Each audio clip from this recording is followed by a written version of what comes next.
Assalamualaikum, halo semuanya, kembali lagi di channel Nisha Diari. Hari ini kita akan belajar bab 1 B1 bahasa Jerman dan juga akan membahas rangkuman bab 1 B1 bahasa Jerman. Kita mulai dulu dari judul di atasnya, yaitu Eine Urlaubgeschichte schreiben, yang artinya menulis deskripsi liburan.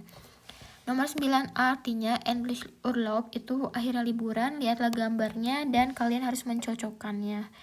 Di situ ada kosakata dari nomor 1 sampai 24. Nanti kita coba translate semuanya atau beberapa aja ya. Oke, jadi kita translate dulu. Yang pertama, di sini ada Modesign, itu artinya lelah. Im Stau stehen itu terjebak macet. Ketiga, artinya ini ganti baju. 4, brennen itu terbakar. Das Zelt aufbauen itu mendirikan tenda. Yang keenam, mengepak barang. Yang ketujuh ini artinya itu kesal. Nomor 8 itu artinya mengalami petualangan. Yang kesembilan itu membawa barang bawaan, das Gepäck tragen. Terus 10, grilla itu memanggang. Nomor 11 itu der Kofferraum tuh ruangan untuk cover ya. Terus yang ke-12 di Nasse Wiese itu artinya padang rumput yang basah. Yang 13 di Stimmung itu di Stimmung/Shine itu suasana hati buruk gitu ya. Kalau Stimmungnya aja tuh suasana hati. 14 Singen und Reden itu bernyanyi dan berbicara ya, ngobrol gitu ya. Terus yang nomor 15 itu artinya putus asa. Terus yang nomor 16 itu artinya Im Regen stehen, itu artinya berdiri di tengah hujan. 17 itu reparieren, memperbaiki. 18 eine Wanderungmachen, melakukan pendakian atau jalan jauh. 19 ein Feuermachen, itu membuat api unggun. 20 alles auspacken, itu membongkar semua barang. 21 den Plan ändern, itu mengubah rencana. Nomor 22 good Gelaunt sein, itu artinya dalam suasana hati yang baik. 23 dia Reifen kaputt sein, itu artinya ban rusak ya. Di sini mungkin ada tentang ban rusak ya. Nomor 24 ankommen, itu artinya tiba. Jadi seperti itu. Nah, kalian bisa mencocokkan gambar-gambarnya dengan kosakatanya itu berurutan. Jadi tentang kejadian apa dan lain sebagainya. Gitu. Misalkan nomor 1 ini itu kayak mengepak barang-barang. Nomor 1 ya, das Gepäck einpacken.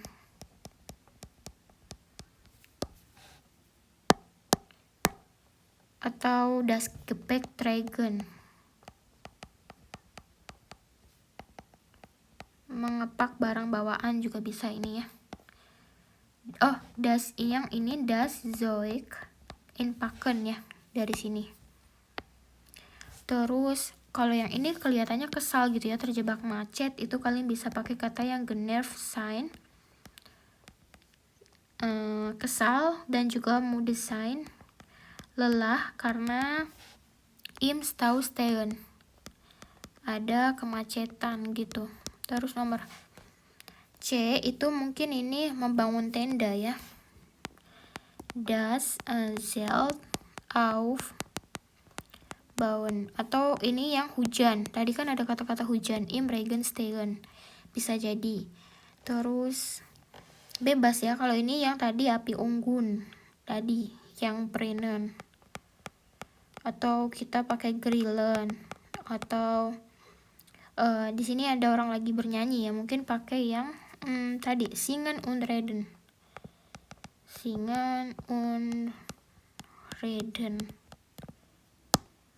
Terus ein Feuermachen. Udah gitu aja ya, kurang lebihnya seperti itu urutannya.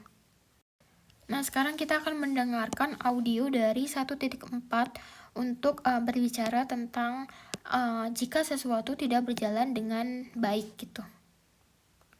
Yang 1.4 ya. Gut gesagt. Wenn etwas nicht gut läuft. 1. Regen, Regen, Regen. Und alles ist total nass. Ich habe keinen Bock mehr. Ja, ich mag auch nicht mehr. Aber morgen wird das Wetter bestimmt wieder gut. 2. Oh nein, so ein Mist. Erst regnet es 10 Tage am Stück und jetzt ist auch noch das Auto kaputt. Der ganze Urlaub ist im Eimer. Oh Mann, heute geht echt alles schief. Was machen wir jetzt? Oke, jadi tadi kita sudah mendengarkan untuk gut gesagt jika sesuatu tidak berjalan dengan baik. Yang pertama, ich habe keinen Bock mehr, itu artinya aku sudah tidak berminat lagi. Ich mag nicht mehr, aku tidak suka lagi. Der ganze Urlaub ist im Eimer, sepanjang liburan berantakan atau hancur gitu ya. Heute geht es alles schief, itu artinya hari ini semuanya benar-benar salah atau serba salah gitu ya. Serba salah atau ya semuanya salah gitu. Nah, di Aufgabe 9B dan C ini adalah latihan berbicara dan menulis di mana kalian diminta untuk menceritakan kembali kisah dari gambar-gambar ini. Kalian bisa pilih 2 atau 3 gambar gitu ya. Dan buat kalimat. Nah, di situ udah ada contohnya. Ron und Kevin bla bla bla gitu ya. Fahren zum Zelten in Urlaub, aber sie haben Pech gitu. Oh, sie packen iya Zoik ein Urlaub gitu-gitulah pokoknya. Itu artinya Ron dan Kevin pergi liburan gitu ya. Mereka mengepak barang bawaannya ke mobil gitu ya. Lalu mereka keduanya, beide itu keduanya punya good Cologne itu stimung yang bagus, maksudnya suasana hati yang bagus gitu ya. Karena mereka akan pergi, karena mereka akan liburan gitu ya. Nah, contoh lagi misalkan untuk gambar yang B, itu kan bisa bikin kayak Ron und Kevin fahren in den Urlaub, aber sie haben Pech. Sie stehen im Stau. Sie sind total genervt. Ron dan Kevin pergi liburan, tapi mereka sial gitu ya. Terdapat kesialan. Mereka terjebak macet gitu ya. Terus mereka sangat kesal gitu. Nah, Aufgabe 10A dan 10B itu adalah pelafalan untuk kalian Aussprache di situ ya. Untuk latihan bunyi N, NGK, NG, NK gitu ya. Terus ini bisa mendengarkan audionya sendiri, kalian bisa cari di websitenya Alango untuk yang bagian B1. Jadi habis ini langsung bahas rangkuman bab 1 B1 bahasa Jerman. Oke, langsung aja di sini kita bahas rangkuman dari bab 1 B1 bahasa Jerman. Kita udah belajar apa aja sih di bab 1 B1 bahasa Jerman. Jadi yang pertama, di bab 1 ini kita belajar tentang über Verlieben und Abneigungen sprechen. Itu artinya menjawab seputar apa yang kita suka dan tidak suka gitu, berbicara tentang kesukaan dan ketidaksukaan. Dimulai dari kolom kiri di sini, bagian kiri maksudnya. Ist es für dich wichtig im Urlaub zu faulenzen? Apakah menurutmu penting untuk bermalas-malasan saat liburan?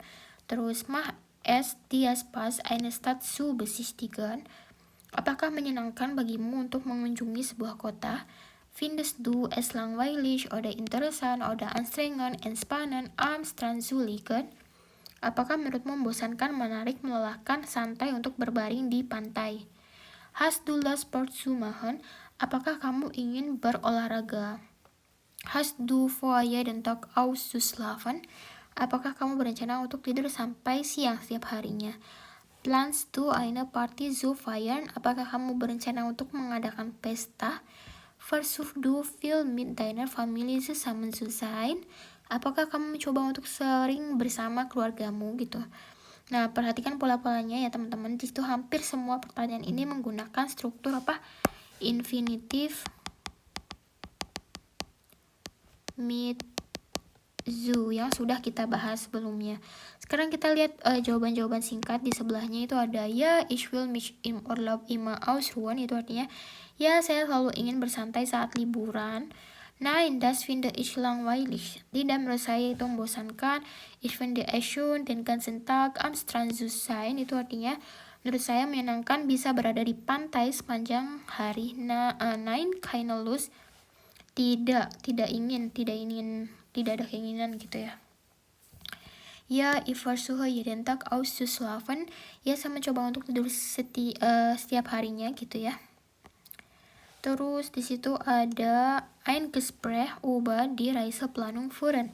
Melakukan percakapan tentang perencanaan perjalanan. Bagian ini adalah kumpulan ungkapan standar saat berada di biro perjalanan, teman-teman. Dibagi menjadi dua peran di sini. Kunde itu pelanggan ya.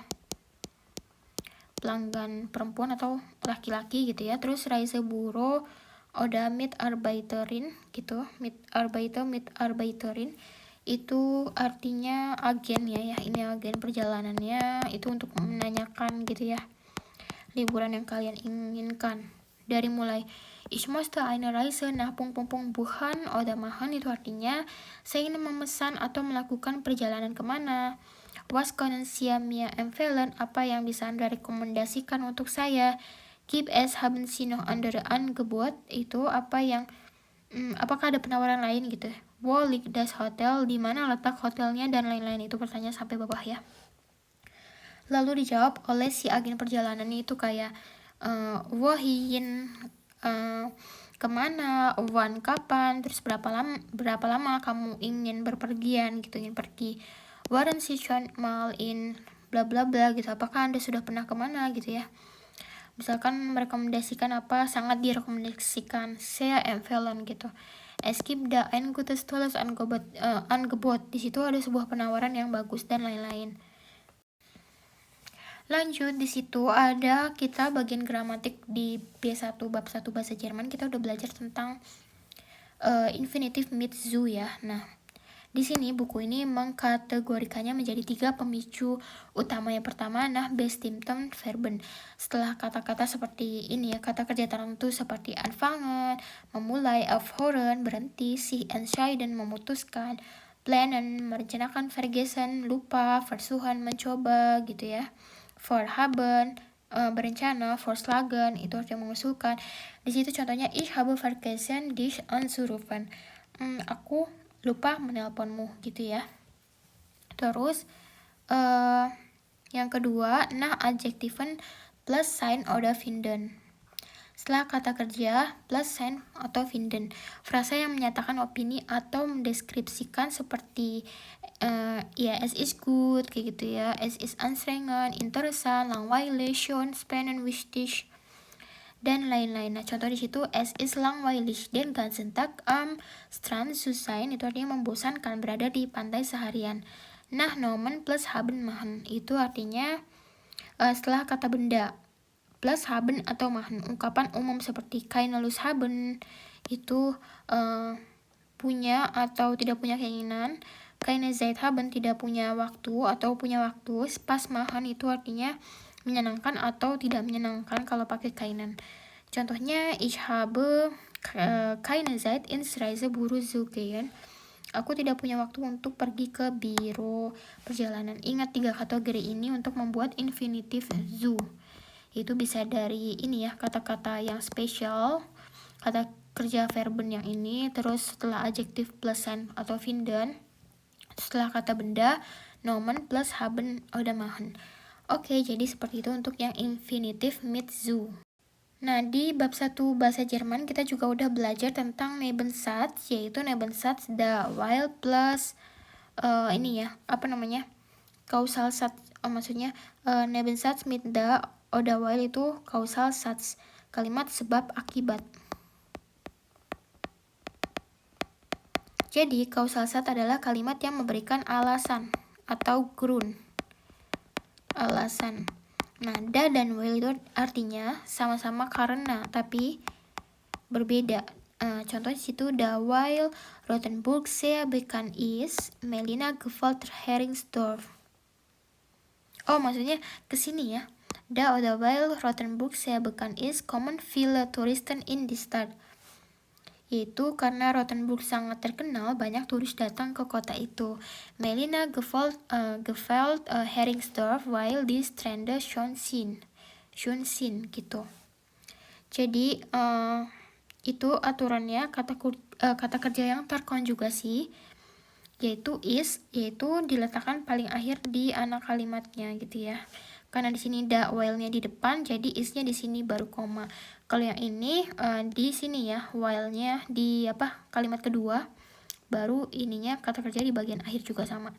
Nah, terus di Nebensatz mit obwohl di sini ada konsesif Satz, itu maksudnya kalimat yang menunjukkan kontras. Konsensif Satz itu kontras ya,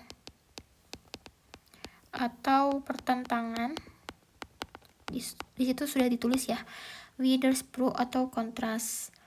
Obwohl artinya itu meskipun. Melina hatte schöne Tag in Heringsdorf, obwohl das Wetter schlecht war. Melina mengalami hari-hari yang indah di Heringsdorf meskipun cuacanya jelek. Jadi aturan kuncinya sama seperti while. Setelah obwohl itu biasanya kata kerjanya ditaruh di akhir ya, di sini warnya di bagian akhir. Obwohl. Nah, kalau obwohlnya di depan, kata kerjanya di sini ya, juga di akhir. Seperti itu, jangan lupa ada tanda komanya setiap Nebensatz, seperti itu. Nah, itu dia teman-teman, alhamdulillah kita sudah belajar dari Kapitel 1 dari buku Network Neu B1. Selamat, ihr habt das super gemacht. Kalian melakukannya dengan sangat baik. Semoga penjelasan ini bermanfaat dan mudah dipahami. Kalau ada pertanyaan seperti biasa, langsung aja tulis di kolom komentar di bawah. Vielen Dank, dass ihr zugeschaut habt. Terima kasih banyak sudah menonton gitu ya. Jangan lupa like, komen, dan subscribe channel Nisha Diary. Sampai jumpa. Cus.